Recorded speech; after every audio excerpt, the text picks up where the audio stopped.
All right, well, good afternoon, guys. I'm Aaron Burns, and this is Jonathan Schutz. Have a little feedback. We good? Okay. So I've been making movies since I was a kid in my backyard.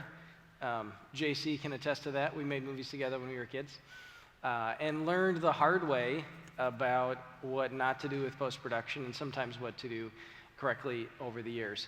A few years ago, Jonathan joined my team, and he hoisted off my shoulders most of the technical aspects of managing post-production, and that's been just a joy. And Jonathan has a visual effects background and very technically minded and detail-minded. But together, we've posted quite a number of films and delivered big films to Sony and small films to clients and kind of everything in between. So we just, in this session, want to take you through a little bit of the technical aspect of how to finish your movie. So we're going to go an overview of a feature film's post-production timeline and how to structure it so that, as we say, that you're running post and it's not running you, and then talk through some technical tools. So the tool, let's see, where are they? Oh, gotcha. Yeah, straight up Perfect. here. Yep. So this diagram that you can see, I hope will be helpful to you. It looks like a bunch of spaghetti stretched across the wall, or some sort of a mirrored, like a sea squid or something. But it's actually a pretty good illustration of what the post-production pipeline looks like and how the assets flow in and out through it. So we'll be using this diagram throughout as we progress. Yeah, and every film is going to be different, so bear in mind, we're going to be talking at a high level from what things generally look like on a feature that's going to have distribution. This is going to, again, there are a lot of these things that are going to apply across the board and some things that are going to be more specific. So I want to give you a high-level overview, and we'll definitely be leaving some time for questions and answers as we go. So a big thing whenever you're looking at that big chart is it actually starts before we actually hit the beginning of that chart. You need to begin with the end in mind. Whenever you're actually getting ready to shoot your film, that's whenever you need to start thinking about post. Too often, post ends up being this thing that you go, okay, we've got our movie, now what? And you never want to be in that position. Mm-hmm. On a feature film with an in-place distribution deal, you will be dictated your delivery. You're going to receive what they call a delivery schedule. It has very little to do about dates specifically, even though it's called a schedule, but that's going to have all the items laid out, what they expect from you whenever you turn in your movie to them at the end of the process. Just to terrorize you guys a little bit, if you've ever read the Old Testament, like the first 5 books of the Bible, that's basically what a delivery schedule looks like. It's all of these micro details and all of the specific file formats, and it's a very dense and intense document. So we can, show you guys some examples or talk through what those things would be if you have questions about that. Talk about the file begets this file, and that file. Yes, all of those kind of things. But yeah, if you have a distributor, we've delivered a lot of films to different divisions of Sony, and then you're put right away in touch with their post-production house at Sony and says, these are the files that we need. If you're delivering to a client who says, hey, I need this video, then up front, they'll be pretty loosey-goosey with, oh yeah, sure, anything's great. But then later on, they're like, hey, can we get this in 4K? Hey, can we get it textless? Hey, can we get all these different versions? And you're like, I wasn't planning on all that.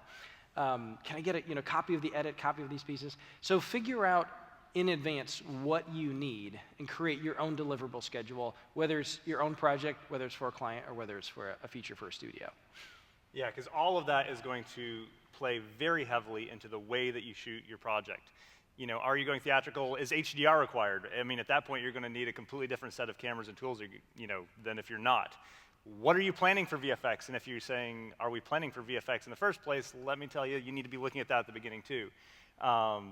With all of this kind of thing, how much storage do you need, all that, make sure you're meeting the specs that either you set or that is being set for you, but keep the story king. Make sure that you're keeping the main thing, and not losing that in the weeds of all the technical and everything. Many of us in this room are coming from more technical disciplines, and it's very easy for us to get excited whenever we see BT 1886 or Rec 2020 or these numbers, and we go, oh yeah, we are hitting the right specs. But make sure that we're actually serving the people that we're working for, that we're serving the story, that we're serving the audience ultimately, and not going, we're delivering HDR for HDR's sake. No, we want to make sure that we're actually delivering what's needed for the story. Yeah, know not only who's going to be getting your finished film at the beginning, but also who you're turning over to for the edit, after the edit, beyond, because that's going to determine a lot of things, and even more immediately, whenever you're actually starting your production and looking at dailies, looking at proxies, what are you going to be editing in? What kind of programmer's receiving it? Basically, what this all boils down to is plan before you start. Count the cost before you start building the house. It's going to end up a lot better for you. In production, there are already post-production roles in production beyond just the director who's got the vision for the film beyond. Your script supervisor is going to be the voice of the editor and the voice of the screenwriter on set. The script supervisor's role is there to make sure that everything is there, that there's the notes, all that stuff. It's more than just checking off what we've done, and it's more than just making sure that the orange juice glass doesn't change between the takes. Your DIT is going to be the keeper of the data, but is also oftentimes going to be involved with editing dailies and color and all those kinds of pieces. Those roles, integrate them into your process and integrate them, make sure that they know what is needed and that they're actually providing the right kind of notes, the right kind of information for down the line. Again, you're setting yourself up for success. As well as, so those are your main roles, but then you also have your VFX supervisor. If you know that you're doing VFX, and just bear in mind that most films, even the most, hallmarky of films that you might do, they're probably going to need something in there. If nothing else, they're going to need graphics, or you're going to want to put something on a phone. Bring in your VFX supervisor early, bring them in and communicate with them often while you're on set, and your process is going to be a lot smoother. Other big thing to know about this is oftentimes, if you've got a dailies editor, if you've got somebody on set, you'll oftentimes have edits happening right during production, and that can be really helpful to your entire team. Gives them encouragement and confidence that, hey, we're shooting a movie. Oftentimes, it's just the nature of production. You don't know what it's going to look like. It's really encouraging, but also it helps you to know what's working, what isn't, and give yourself, again, setting yourself up for success. So once you finish production, we move into the actual phase where we're actually telling the story. We're moving into the edit phase. And go ahead. So let me just talk about, there's a word that you'll hear us reference a number of times, and it's called a turnover. And so it's exactly what it means. It's when one team turns over what they're working on and hands it off to the next team. So on our graphic, as you can see it coming to a point and then branching in and out, the size and the makeup of your team changes at each phase, of course, from production into post-production, and then at different phases of post-production. But the turnovers are a key place where things can get messed up very easily between the different teams as things are being handed off. So a bunch of communication, a bunch of tight hand-holding at those key pivot points. And again, knowing where you need to go, knowing what the file should be and how they can get safely transported is a key. So that's a word that you'll hear us use a lot of times, a turnover. That's where one team is holding assets and it's handing them off to someone else. Make sure that's done properly. And again, if you know, we've got that inflection point at each of these major turnovers. There may be other ones, especially if there are adjustments that are made to edit or things like that. There may be additional turnovers that aren't specifically these gigantic inflection points on the graphic. But again, make sure, we'll hit a little bit more on turnovers later. So once wrap is called on production, your team, in a sense, shrinks down. And you're going to have some key roles on the team at that point. You're going to have your director and your producers. These are the people that are going to be, if you notice, that's our center line through the entire graphic. They're going to be carrying through the whole way. These are your people, your director who has that creative vision, and then as well your stakeholders and those people who are actually helping to make that happen. And oftentimes they will have some form of story input as well. You're also going to have your editorial team, which is going to be your editor and your assistant editor. We'll talk a little bit about them here in a second, and then your post supervisor is going to become much more active at this point. Your post supervisor may have been active before, but all of a sudden they're going to become much more active once we actually hit this edit phase. Your assistant editor and your editor will be working on and off with your director to get a cut of the film, and that's going to come down to director's choice as to how involved they want to be in that process. Again, this is where we're technicals, as we're in the technical disciplines, we serve these people and make sure that we're actually serving what the story needs and also what the people that we're working for need. One thing to bear in mind, assistant editor, that sounds like a job that is just, I don't know, getting coffee for your editor. That is not what that job is. Your assistant editor role, I see that as a role that gets minimized a lot. and it can be forgotten, and then you realize, oh, that's something we need. Assistant editor is going to organize the files and the edit project itself. They're going to be preparing turnovers, which again, that is a process. One thing that we want, if you don't walk away with anything else from a scheduling perspective, bear in mind, turnover is not a day on a calendar, it is a process. Going to be interfacing between editorial and all the other departments. All these other post departments are going to need specific things.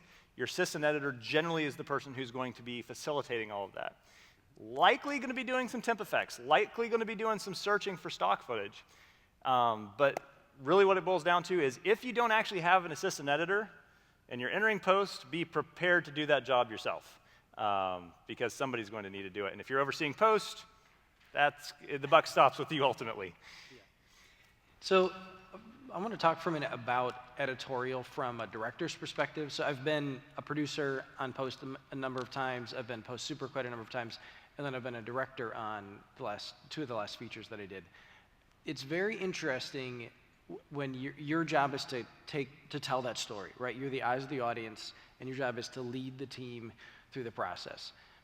When you have a script in your hand, and you're sitting on set, and you have your dreams and visions of how things should be, and you're looking at that sun, and you're seeing it race towards the horizon, and you're looking at your lighting setup, and you see these guys have at least another 40 minutes to get this done, and then you're calculating, the meal penalty is like, okay, if we just push, it's going to cost us this much.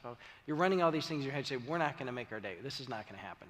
And you're pivoting on the fly to tell a different version of the story than the one you had in your mind.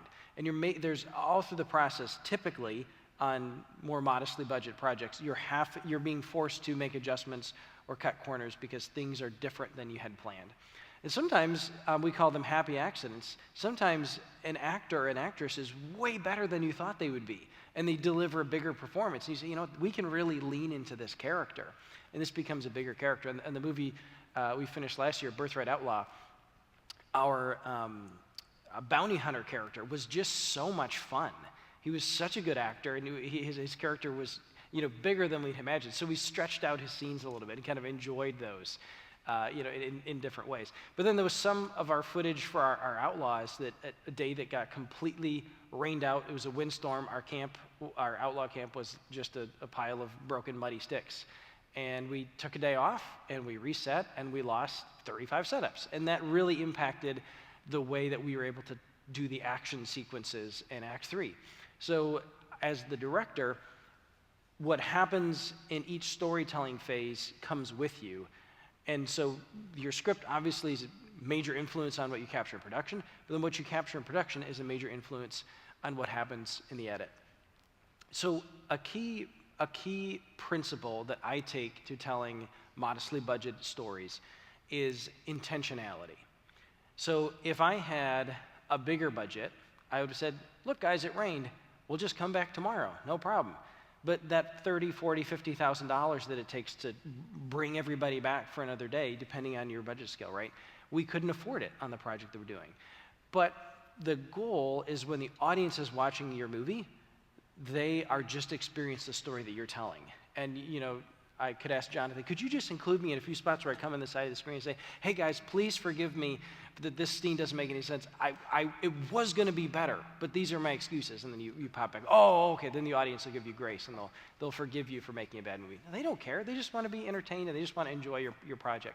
So the goal is to bring to every aspect of your storytelling intentionality, to make the audience, as they're watching it, feel like this is the only outcome that could happen. This is the only way the movie could progress. This is exactly what I assume would happen. It all just flows together. So as you're bringing, I used to call them my little soldiers. You start off with 1,000 ideas, right? 1,000 little soldiers. And one by one they get killed. Till you make it to post-production, you're halfway, maybe 2/3 of the way through your project, and you're left with 400 soldiers. You're like, but there's so many good ideas that have already died. Take a deep breath, take a pause as a storyteller, and look at what you have. And then throw away all your preconceived notions about what the project was and see what the project could be. So I'll tell you guys a little secret. With Birthright Outlaw, we had some lines in our story where we set up these outlaws to be the biggest, baddest dudes in the West. We had a whole couple of scenes where we were building them up to be these really intense villains. But the way our shooting schedule goes, we lost our time to get these battles, and the Outlaws wound up looking rather winky. They just weren't fantastic villains. But the characters they played were very interesting. So I went through and we chopped out scenes earlier on where we were building them up, in their intensity and their ferocity and the viciousness of them, and instead we reshaped those scenes to talk about their hearts and their characters and their relationships. So then when you meet them, you're not expecting this final battle to be as big as I wished that it could be. You're expecting to have some very interesting character drama and interactions, and we were able to deliver on that. So that's the process as you come to that transition point between production and you move into editorial. Open your mind to what you have and reimagine your story and tell it as creatively as you can. And sometimes you'll find that you need to go and do a pickup shot. And we did that we said, there's a couple of visual effects that I need from the days we missed. If I can get this shot to transition here, this shot to transition here. And these were fairly expensive shots. I said, I want to rebuild the whole Outlaw camp digitally and do this move on it. I want to do this digital hot air balloon and move this here and have this horse gallop across here just to help us carry the story. We missed a lot of pieces that I wanted, but can we do these? So then Jonathan and I worked together. We looked at the budget we have, and we passed on a lot of things we could have done, and we were able to allocate resources to fix those specific problems we have. So just to encourage you guys, as you make that transition, to keep your creative storyteller on and be prepared to rewrite the story to make that film what you have. Now again, as your planning gets better, as your budgets get bigger, you can afford intentionality. And there's things you can say, no, I don't want that, I want that, I'm paying for it. And that's why you say, how did they spend $200 million on that movie? Well, because they were able to afford exactly what the director's vision was. And sometimes you're like, I don't like his vision, that wasn't a $200 million vision. But it is what it is. So as your budgets are more modest, it takes more creativity to achieve the perception of intentionality. So anyway, that's a little bit about thinking of that transition between production and post-production. And then as the director working with your editor, it's a very, very collaborative relationship. And good editors, are some of the most creative problem solvers that you'll ever meet. And they have to take all of the mistakes that you made on set where you didn't quite cover this and this guy's arm didn't quite cover there, and make the seams seam the scenes perfectly together. So just prepare to enjoy that relationship. Find someone who you enjoy collaborating with, who catches your vision for the story, and roll up your sleeves and dive into it. And thinking about budgeting your time for your edit, with a feature, the more time you spend, the more polished and the more refined you can get it. You can step back, let it sit for a while, come back, review it again. If you can afford to budget time into it, even if it's just taking a month off or even a week off, put that into your post-production plan, because then you can come back to it with fresh eyes and go from there. So anyway, a little bit about director-editor decision-making. Yeah, and again, for those of us who are more schedule-brained, be looking at these things and going, do they really need that week? No, that's the wrong perspective. Make sure that you're doing what you need to do to A, serve the story, and B, serve the people that you're actually working with. This is a collaborative thing. This is a team effort. Pull together, look for ways that you can pull alongside and lighten the load to make things better and easier. And for everybody in the production, as you're hitting these different phases, this moment in the edit phase, as you're remaking the story, this is a really great time. Hopefully, as you've been going, as you're writing the script, you've gotten other eyes on this story.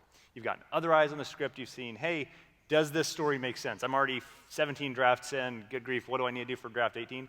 Look at it. This is another time to remake your story to make sure that you've been intentional. You're showing that intentionality. You're making it the best story that what you shot is. So get a bunch of eyes on it right here. As much as you can, get eyes on it. Let the stakeholders in the story speak into it here. This is a great time, because once you actually call edit lock, the rest of your post-production team's happiness is going to be proportional to how solid that lock is. I mean, it's a thing. But again, just speaking to the post people in the room, you're here to serve. You're here to serve this vision. So have a good attitude whenever things inevitably need to change. Because again, if the shot you're working on isn't working, if you're a VFX artist and it just is not doing what the story needs it to do, okay, we're going to pivot. This is what we have to do, because ultimately, the same way that nobody's going to care about whether or not we, wanted to have the biggest, baddest outlaws in the West, if the hot air balloon doesn't look like a hot air balloon, guys, we gotta work this out. So, again, as early as you can as well.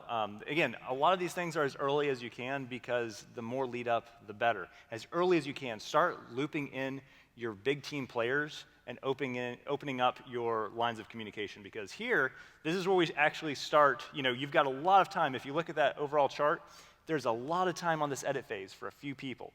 Once you actually start going to, we have this inflection point, we have the turnovers, and we move into our big team phase. At that point, you want them to be ready to go. You want them to have your vision. You want them to be ready to actually have the communication, everything they need to actually take it the rest of the way. So, yeah, go ahead. Do you want to take questions throughout, or just save it for the end? Nobody has. Does anybody, we can go ahead and take some questions. Yeah. Does anybody have any questions about what we've covered so far? We do want this to be interactive. If not, Yeah, yes. Go ahead.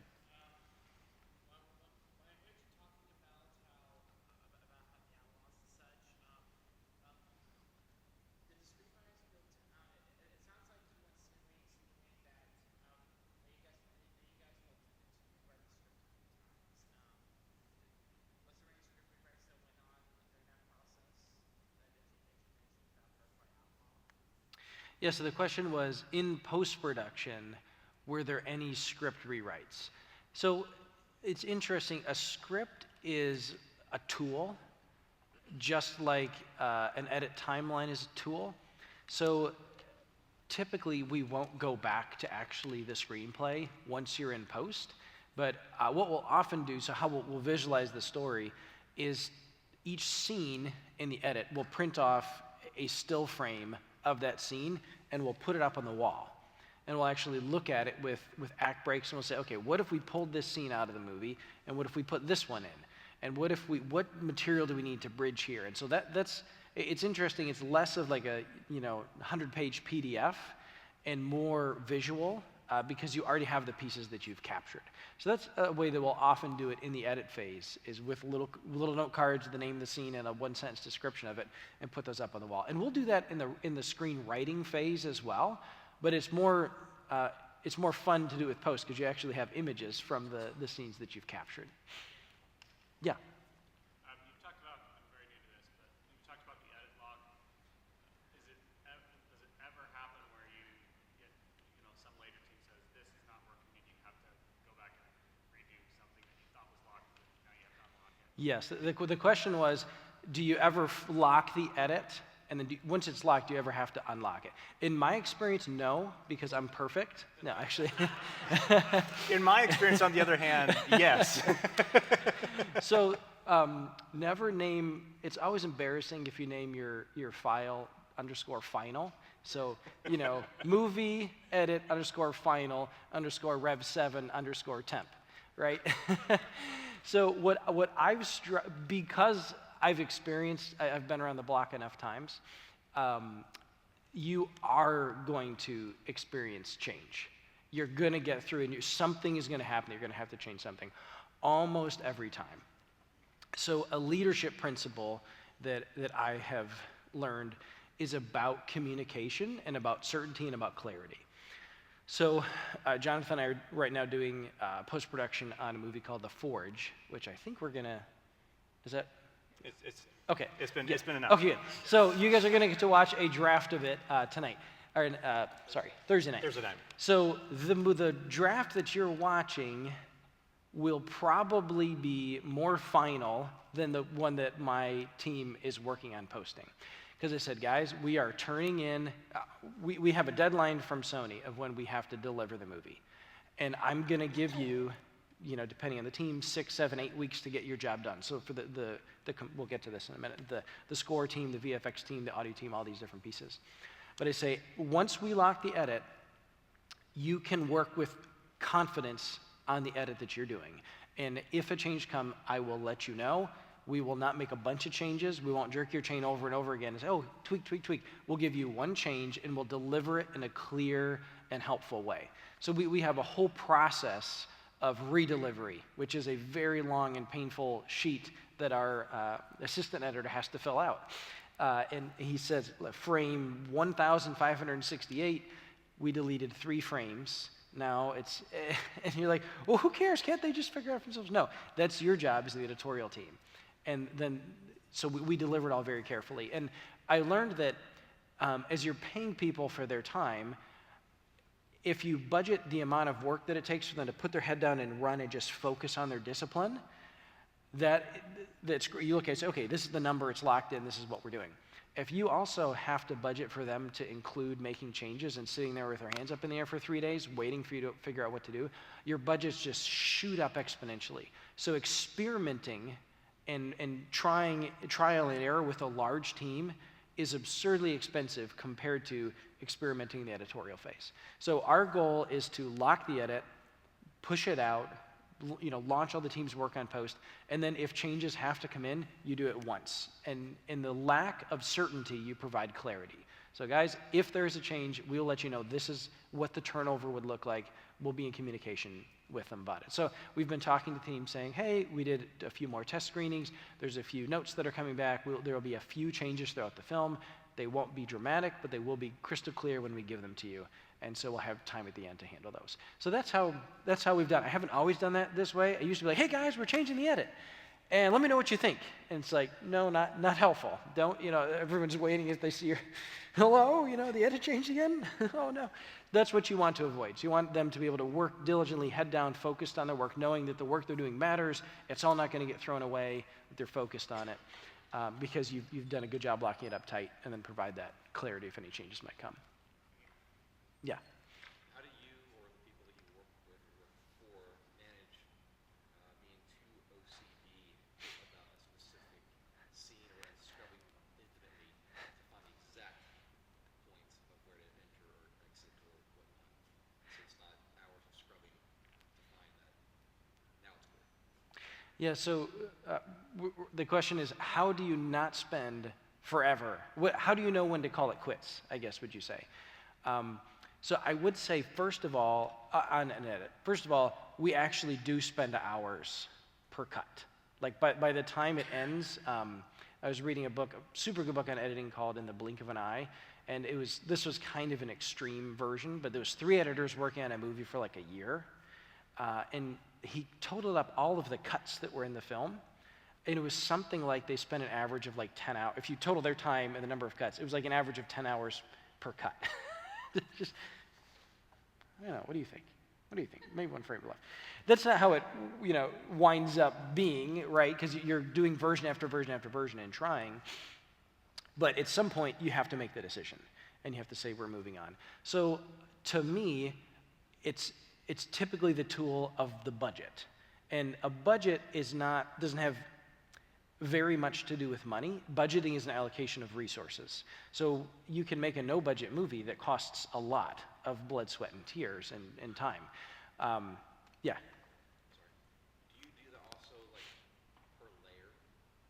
In other words, like the video, the audio, and then the effects and the music all together, or you do the individually layer of cutting, like as an orchestra or as an individual piece? That's a great question. So the question is, do we cut together with the music, the sound, the audio, and the visual effects, or do you just cut the video first? So we just cut the video first. All of the sound, and we'll jump into this in 1 second. We drag all the sound with us that was recorded on set, and then once video is locked, then we split it and send it off to everybody. So just real quick, finishing, it's the term that you'll hear polishing the cannonball. At some point, you got to press go, and that cannonball is going to be shot out with a barrel, and that's your little movie. And you're polishing and polishing and polishing. At some point, you have to decide enough's enough. And typically, the way that we do that is allocation of resources. Time is the number one resources that all of us have. How many weeks do you have for your edit? Is it 16 weeks? Is it 20 weeks? That'd be awesome. Is it 12? Is it 10? Is it 5? That would not be awesome. But it's looking at those resources and saying, okay, let's say we've got 14 weeks. By week 4, I want an assembly cut. And I want to sit back and watch it. Wow, this is bad. These are all the areas we can fix. Okay, let's do another cut by week 8, and then let's do 3 more cuts over our last 4 weeks. And let's do 3 screenings in between these weeks. And make sure you're pushing up towards points of like, let's call it done, set it back, and watch it. And creating those, using the budget constraint of time to make to focus your effort, have definitive points. And then at the end, you can say we've run out of our budget of time, and then you can make the decision at that point. Usually it's time to let it go. Or if there's extenuating circumstances and you want to suck time or money out of another budget and keep going through edit, you could. But the hope is that you're stewarding your resources along the way, and that you can arrive at that end with confidence that with the project we have, with the resources we have, the version that we're blasting out of the can is the best one that we've got. Yeah, that's all. And I think one of the best quotes about post-production in general that I've ever heard it was ascribed to Ben Burt, and it's, films are not released, they escape. There comes a point, and again, having that recognition that the more that you watch it, the more you're going to actually see things that you want to change, but also having that humility to recognize that the movie is going to be what it needs to be. The time that you have, being respectful of the resources, honoring the Lord, not just in making the best product that you can, but also honoring everybody else up and down the line for when you're supposed to get that to them, or how much work you can put them through, how many iterations the VFX artist can go through, all those things, having that humility to recognize, hey, Lord, I'm committing this project to you, we're going to get the eyes on it, and we're going to do the best we can, but ultimately, we have these responsibilities that we have to do. That's, I think, one of the biggest pieces of it. So, wrapping up I feel like that's a really good point. We've had a couple of places that we can now bring ourselves into that next phase, which is the phase where you actually make it happen. You've got your outline, you've got the whole long time where everybody's been you've got your editorial, your director, your post-soup, prepping everything, getting everything all ready, making the movie, telling the story. Now we're actually going to put that to screen. We're going to create everything. So that really begins with conform for turnover. At that point, you've got your locked edit. And again, like we said, this lock likely will change in some way, shape, or form. But you have to believe that it won't. You have to like really knuckle down and have, this is the one we're going to have, really make it perfect. Yes. And if it changes later, so going into it sloppy, you can, who knows, it might change later on. You lock it up tight, act and pretend as if this was going to be the one, the schedule, the version. From the storytelling team, lock it up really tight. From the technical side, know that things will change and have a heart of, I'm here to serve the story and the people I'm working with. Set your expectations well across the board. So again, we've locked the edit, now we're going to conform for a turnover. Conforming is where we're generally working with proxies, we're generally working with offline media, we're working with things that end up strewn across all these drives, all these different places. We're going to bring it all together. We're going to reconnect to the actual original footage. Proxies are where you've got lightweight versions of your footage that are easier to work with. We're going to reconnect that all back to the original big, heavy files, and we're going to then prep everything for what people need. So don't shortchange that phase. It is not a day on a calendar. This is a phase. Whenever you're going through and you look at how many hundreds and sometimes even thousands of pieces of media there are on different drives, and you'll find something you thought you had all of your proxies all linked up, and this one clip does not want to reconnect. Make sure that you actually go into that process knowing that that's going to take time.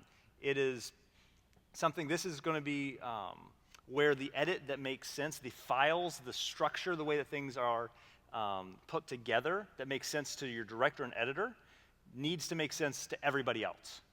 You know why these 3 shots on the timeline are stacked together, but your other guys aren't. They're not going to know, is this version 1, 2, or 3? It's like, imagine if you're taking notes in shorthand and you need to hand those notes off to somebody else. You got to convert those to something that actually makes sense to them. So that's what this entire turnover process is. That's this inflection point behind me.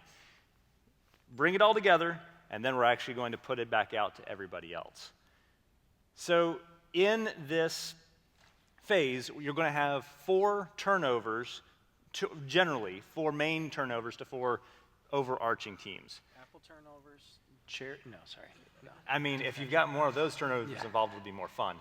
So you're going to have your sound turnover. Sound is going to, we'll hit really high level on a technical level, what they all need, and then we won't get too deep into the weeds. But your sound is going to need the original tracks. They're going to need what they call stems, and they're going to need an AAF with a reference render. Basically what they need, to sum this up, is they need all of these different pieces that are making up the audio, all the chopped up pieces. They need all of those on different tracks so they're ready to go. So they can go, okay, we need a different mic than you chose in your edit for this guy's audio. We need that. You're giving them all those resources in a digestible way that they can use it. Again, we're not going to get too technical with this in reality. So music.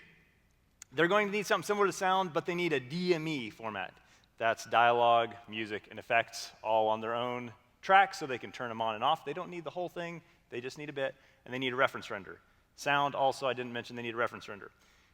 Color, they needed everything as simple as it is, but they need it connected to the best quality image as possible, and they also need a reference render.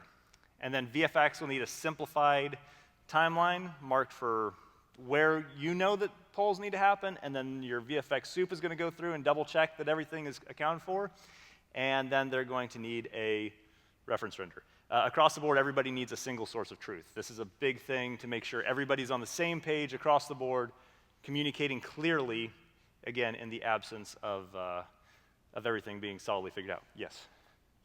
During your reference render, are you essentially doing their work for them just in a short bit? Okay, so the question is, yeah.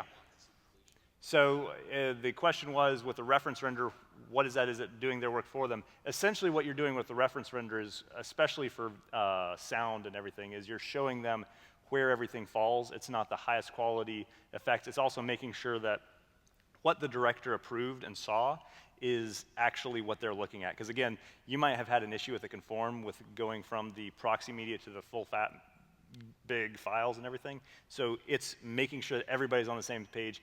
This is what we're making happen, but better. So an example would be for sound. If you're going through your edit, oftentimes your assistant editor will put in just the major sound effects. If your actors are standing there, all of a sudden they turn like that. Well, what sparked them to turn? It was a big door slamming behind them and the monster peeking his head out. Okay, great. So your assistant editor would drop that sound effect in. But it's just a temp junky sound effect that they might have, done a door creaking sound they record on their iPhone and they drop it into the edit. We're not going to use those sounds in the finished picture, but the audio guys need to know what you are working off of. Same with visual effects. We'll often, put a stick figure like swinging through the frame, just a little blob, and it's like, okay, this is where the shot, so that you can track the eye line, it all makes sense. So those temp renders will get sent off to all the different disciplines. So even the music guys can see exactly the moment where he swings through the frame. Even though it's just a blob going through, they can hit their music cue off of that rough temp V effect that comes out of editorial. So everyone is building together with the same vision, even though they know it's hacky and fake. So, yeah, go ahead.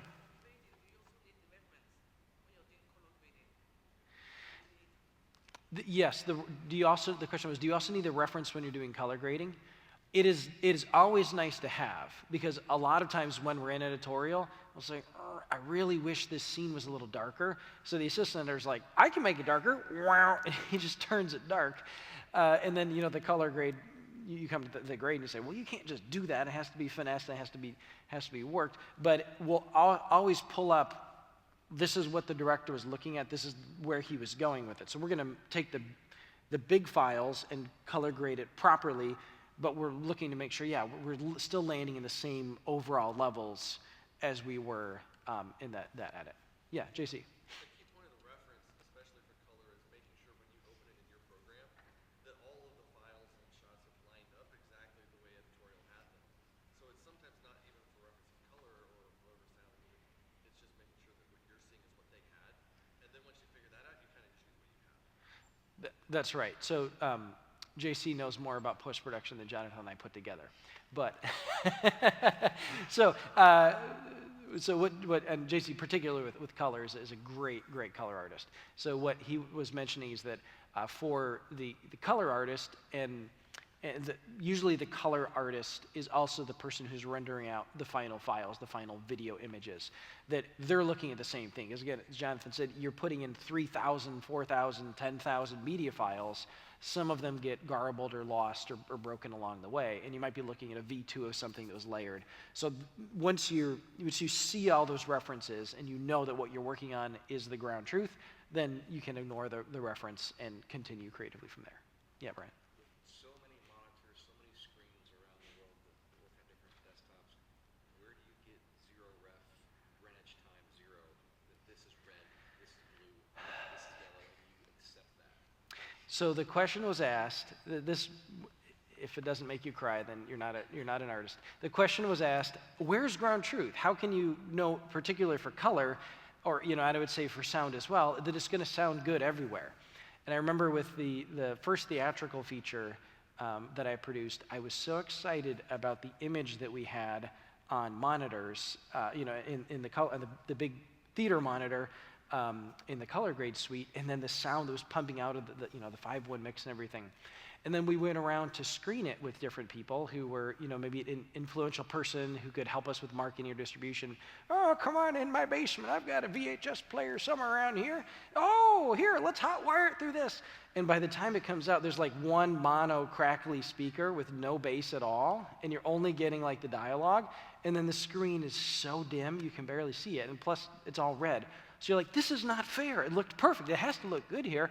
And so then you're pausing the thing, jumping in front of just like that, exactly. Jumping in front of the TV and trying to restart it. What's interesting, there is no way for you to guarantee it looks good on everybody's screen at home. So you have to go with color specs, and you have to go, they use the word nits. It's like, it's this many nits of brightness is what this scene is supposed to be. And on an $25,000 color accurate monitor, it looks perfect. On Dolby certified sound system, it's perfect.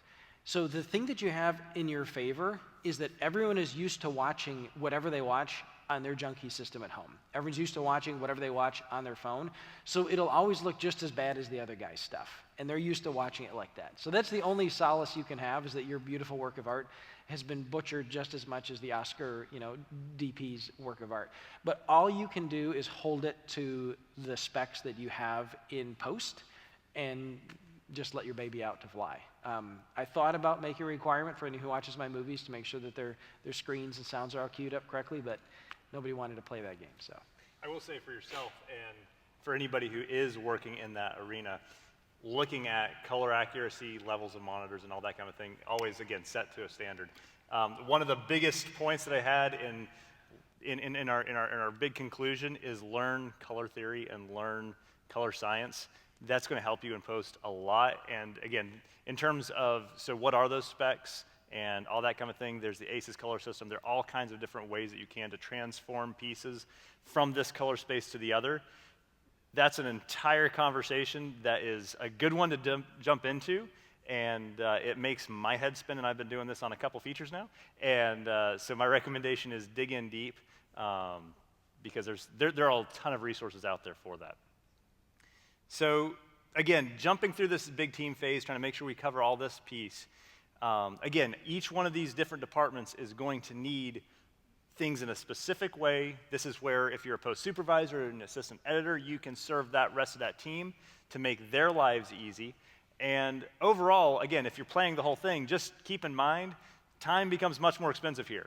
Time for 3 to 4 people in your edit phase, that's a lot less expensive here. This is very resource intensive. You got a lot of people, and you've got all of these different pieces that are launching at the same point. They've got different trajectories. They've got different ways of doing things. Imagine a whole, array of missiles going out, and they're all going to hit that same target. They need to all hit that same delivery date.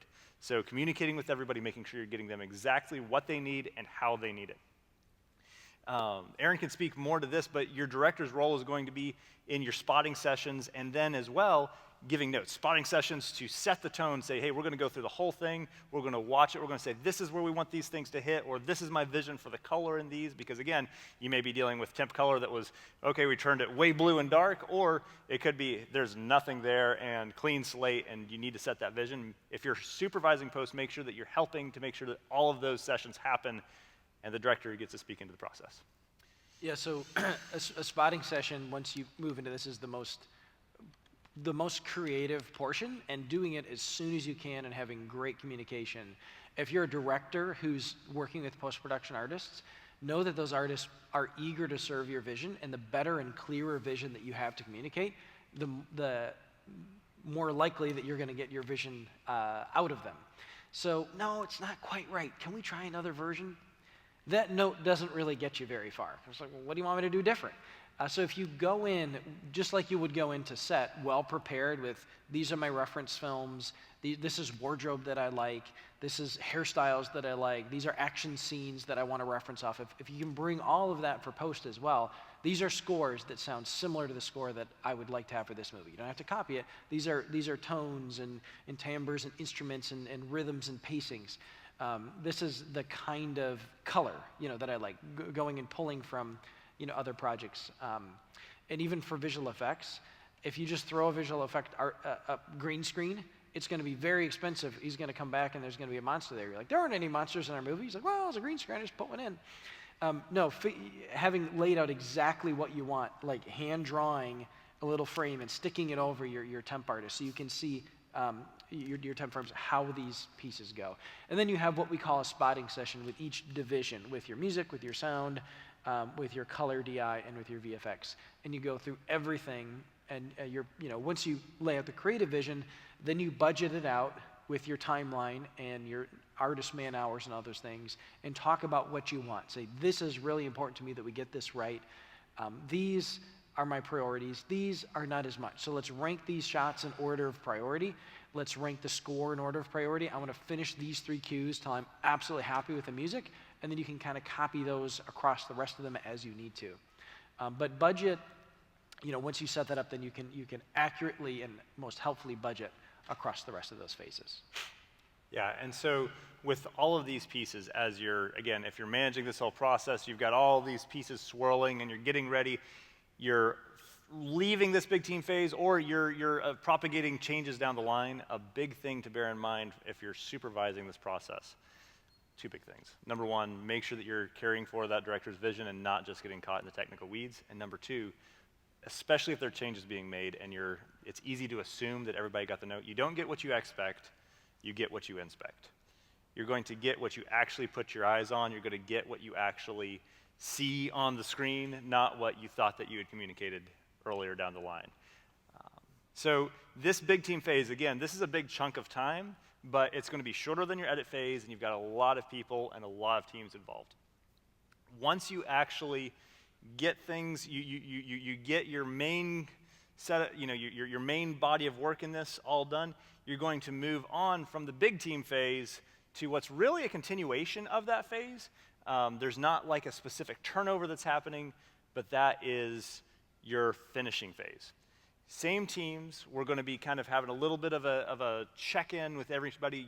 People may be working on their own. You're going to make sure that at the beginning you've got that initial spotting session, anchoring everything that's happened, and then you're going to have your finishing phase to make sure that everything is exactly what's wanted. This is going to be where the director digs in again, really deep, and sees the movie where it needs to be taken to the next level and has hands-on time.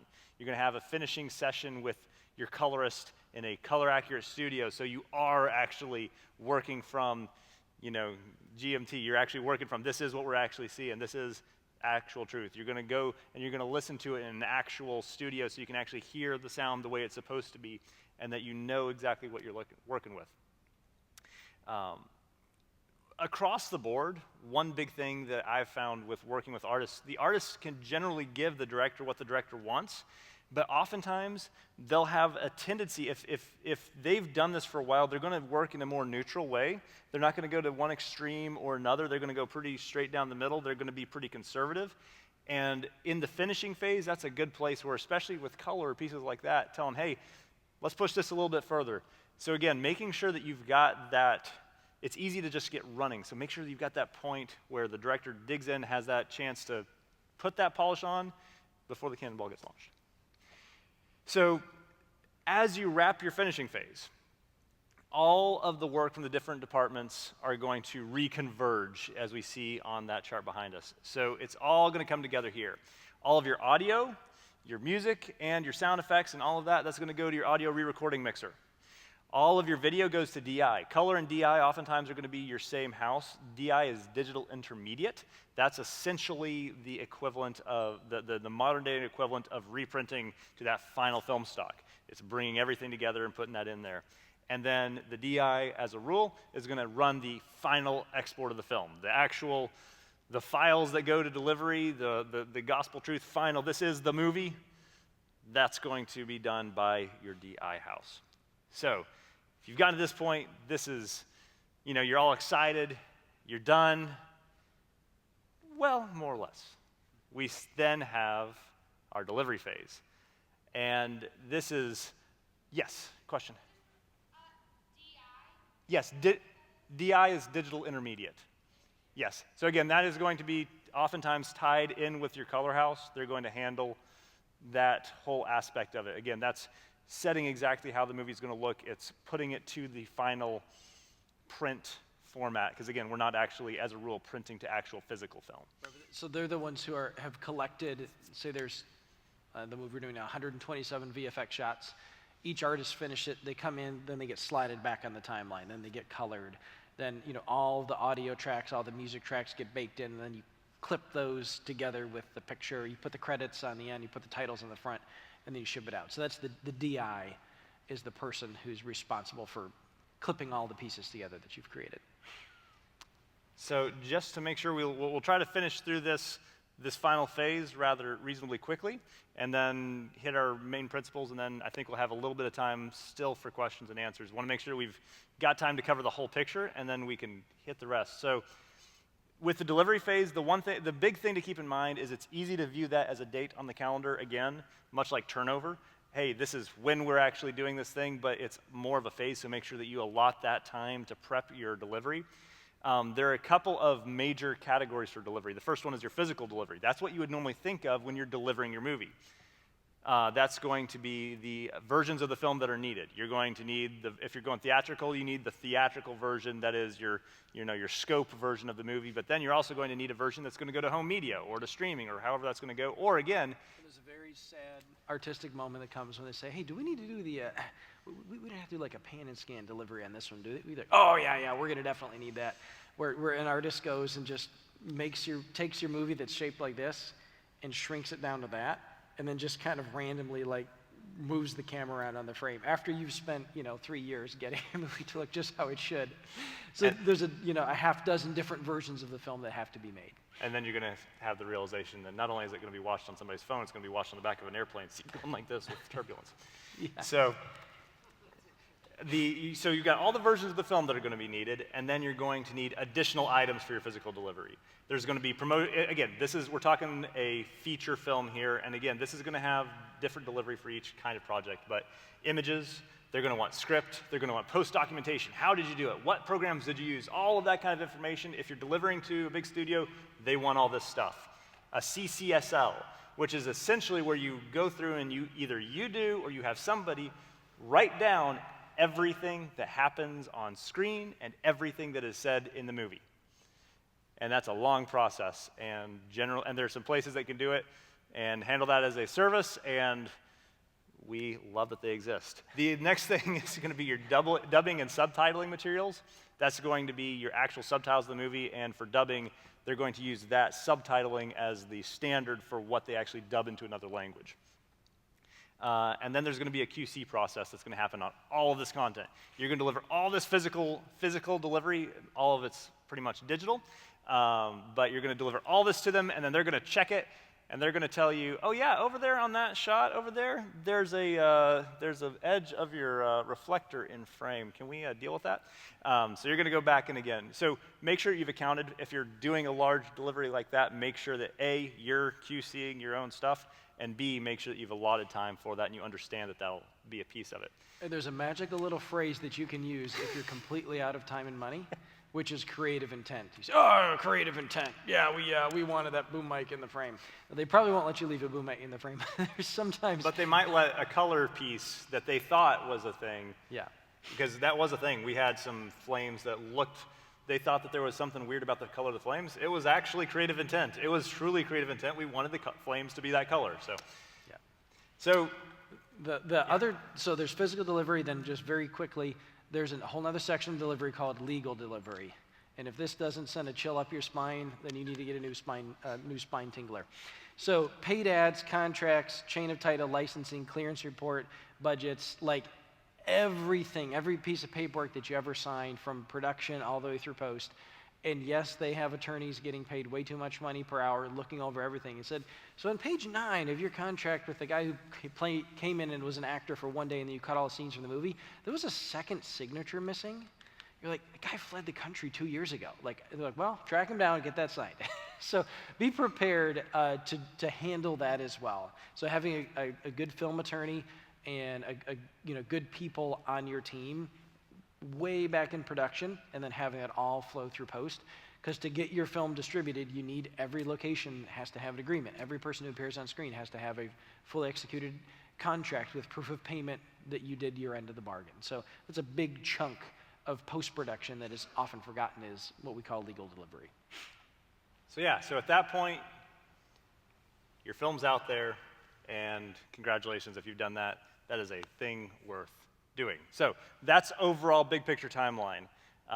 We are short on time, so we'll run through kind of general ideal principles and things that apply on all scales, and then we'll see if we've got time for 1 or 2 questions, but I think we're rapidly approaching our end of our time. Big pieces. Again, these are things that are going to apply across the board. Bring in the right people. Work with people that you like to work with. And also do things well and with excellence and have a high moral standard. Communication is going to be key. Like Aaron said, make sure that everybody actually understands what's going on. Things may be crazy, the world may be breaking around them, but as long as they understand what you're doing about it and what's actually happening, they can generally help you out. One big thing that I've seen is communicate en masse. Make sure everybody has the same source of truth. This is our reference render. This is the movie. But then directly communicate to an individual artist about the work that they're doing. Don't CC everybody on the email whenever you need to tell them that something needs to change with the VFX shot. That doesn't help anybody. That's just a general communication and leadership and relationship building principle. And then one that's near and dear to my heart, spreadsheets are your friend. Your very best friend. You can put your brain into a spreadsheet, and at that point, if you lose your mind, you're still okay. Production won't stop. Don't be afraid to pivot when necessary. Sometimes you need to change the plan.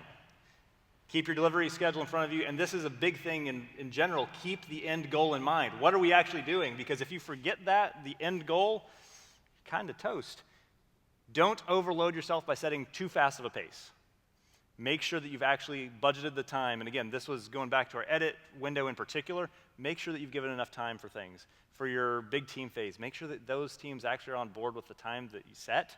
Or if you bring in more people, again, allocate your resources as you need to. Things that particularly apply on all scales of production. It doesn't cost you anything to manage your files well. It doesn't cost you anything to create a few more folders in a folder structure so that you can actually keep track of what you have and where it is. This has been a huge thing that we've been doing is reworking that internally, and it's already paying dividends. You want to know where something is for a shot? It is in the folder for that shot, under the assets folder for that shot. No question needed from there.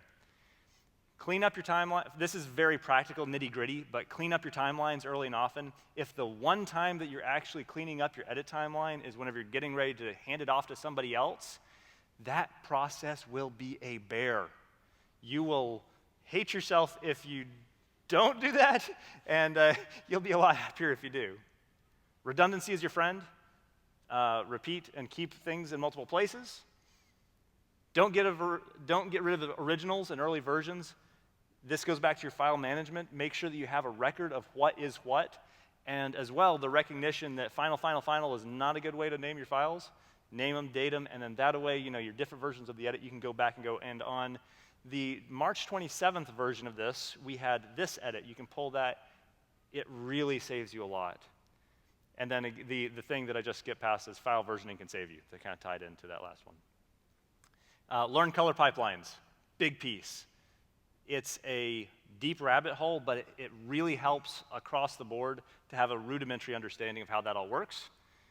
Work from a place of building up a team, not working as an island. If you are a one-man band handling all of post, understand what it is that you're doing and what you might be needing to hand off to somebody else if you're working on something larger.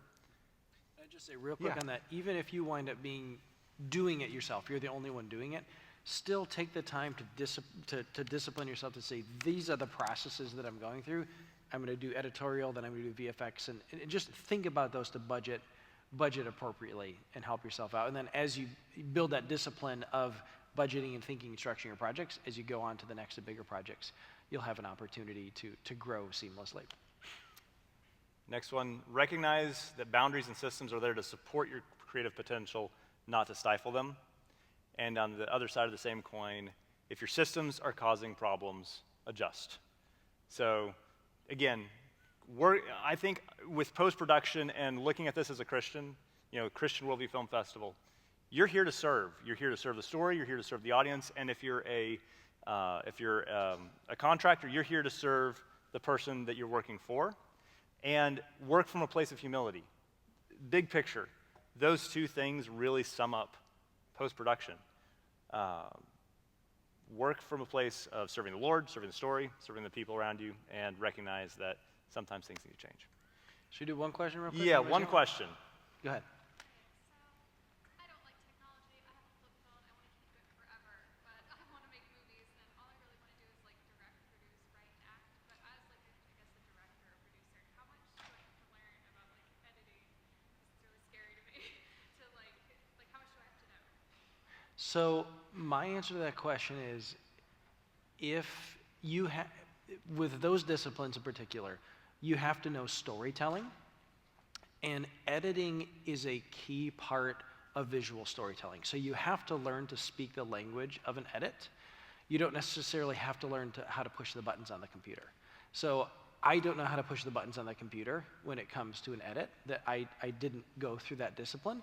Sometimes I wish I did, because there are pieces that are missing in my education. Sometimes I say, man, I wish I'd spent more time 2 years ago editing so I'd be prepared for this. But you do have to learn the discipline of storytelling, and in a visual medium, it's how the camera's moving, how the shots are cutting, all of those pieces. So you don't have to be afraid of technology. You don't have to master the technology. If you can find someone like a JC or a Jonathan or other people here who are an editor and are passionate about it, but you do have to learn to speak their language. So I did that. Learned the language of sound. I took sound recording classes. I scored a film with music and using those tools. I read a bunch of books about VFX and how they work, and learned pipelines and processes and all those things. So I can speak the language of all my collaborators, but I can't push the buttons on any of the softwares. And I don't need to, because I have people who can do those pieces for me.